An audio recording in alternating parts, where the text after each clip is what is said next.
I'm Professor Dag, and please enjoy these 31 tales from the creep.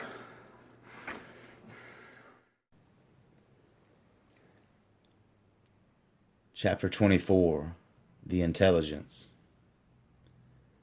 The sound was incredibly loud and came from everywhere and all at once. I couldn't see much but blurs of color all around. Then suddenly I could see.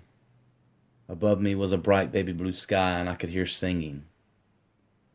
I rose up on my elbow and looked out across a beautiful field full of flowers and grass.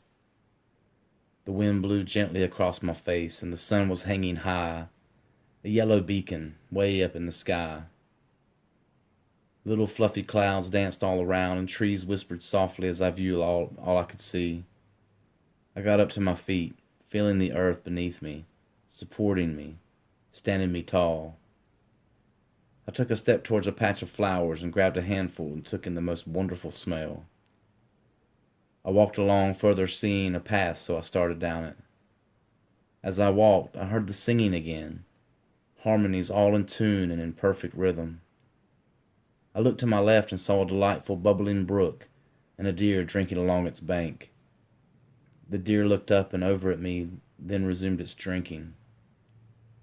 My feet stepped along the path and I almost felt weightless as I walked in the bare dirt of the earth. Little rocks strewn along sporadically in the trail. A rabbit hopped across in front of me. I stopped for a second to take in the sight, then looked up and down the path in the direction of the singing. I continued on my walk and then a few minutes later I came to a fork in the dirt trail. Both directions seemed like they would take me to the singing, but I couldn't decide which way to go. I finally decided to go left and made my way down that direction. After a few minutes, the path began to get rough. The rocks were getting bigger, and the grass, it seemed, was getting more and more drier looking. The sky was getting gray and the sun disappeared, and so had the singing. The path came to a line of trees and the light was not getting in as much.